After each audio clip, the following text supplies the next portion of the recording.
In order to maintain a strong nation and to maintain our position as a leading contributor to global peace and security, while also maintaining our position as a leading innovator in the technological domain, it is essential that our nation have strong foundations to build upon, of which the subsequent institutions that support public welfare and security, economic and national security, can be maintained. However, considering the threats of religious persecution and dismantling of our government institutions made by the incoming Trump administration and the views of his proposed cabinet members, as well as the potential for Project 2025 proposals to be implemented, and the obfuscation around the exact intentions held by the president-elect upon taking office, we are currently facing the real and significant threat that these same institutions may be dismantled before our very eyes. De-institutionalization of our nation, especially at this juncture, would induce civil unrest, homelessness, and death of our population, followed by an implosion of labor, which would result in crisis, and is extremely dangerous as it directly affects our ability to maintain internal stability while also meeting our obligations with our allies and partners abroad. In the case of healthcare, crisis is induced by severing the people from their support network, resulting in mass illness, mass homelessness, and mass civil unrest. We simply cannot risk such a scenario, because malicious actors would most certainly seek to capitalize on our disarray, amplifying the division and demonizing the victims. Resistance groups will surely form, and the subsequent conflicts which ensue would, in the case of a politically weaponized justice system, result in clashes with law enforcement, which will lead to retaliation by law enforcement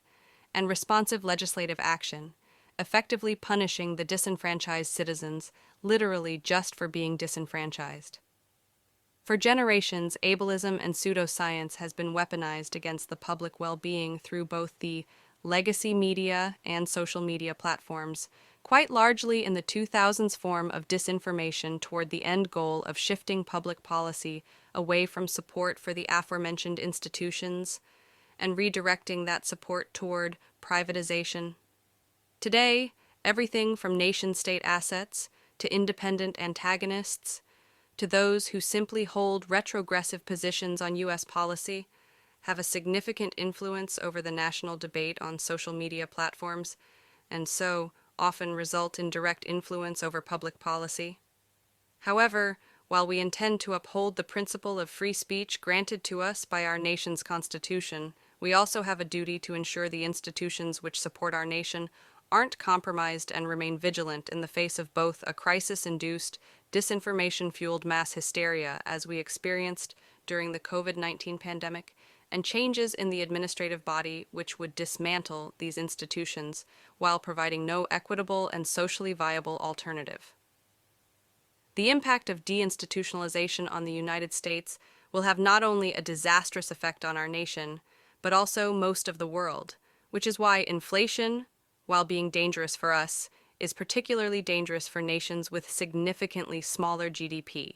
It's a lot easier for the U.S. to recover, but not so for less powerful nations who are affected by, and trade with, other nations affected by fluctuations in the USD, sanctions, and the implementation of trade tariffs. In short, when our regulatory agencies are compromised and trade tariffs are levied against nations which are both disadvantageous and incongruent to global peace and security, anti-competitive practices can result which, if left unchecked, can wreak havoc on other nations, large and small alike, which damages our relationships with our allies and negates our ability to negotiate effectively from a position of strength with our adversaries. In writing this, I am gravely concerned with the future of not just our own nation, but also moving toward a new era of engagement with our current adversaries, to reform our relationships into supportive coalitions, with all participating nations under the central authority of a global trade union to settle disputes, and banning the use of trade tariffs by participants, with all decisions voted on by a revolving panel of representatives. However, it doesn't stop there. All nations, that is, a nation with a government of whom seeks representation in the body, can join, and their voices will count. I realize that such a task would be quite an intensive undertaking, and hold no expectation that it would come to fruition in my lifetime. I am more concerned with the next 50 years going forward. If it takes another 20 years to get everyone at the table, I will be 65. Even if it takes 30 years, it would truly be a blessing to witness such a thing. Can you imagine then, after 20 years of healthy cooperation between nation-states,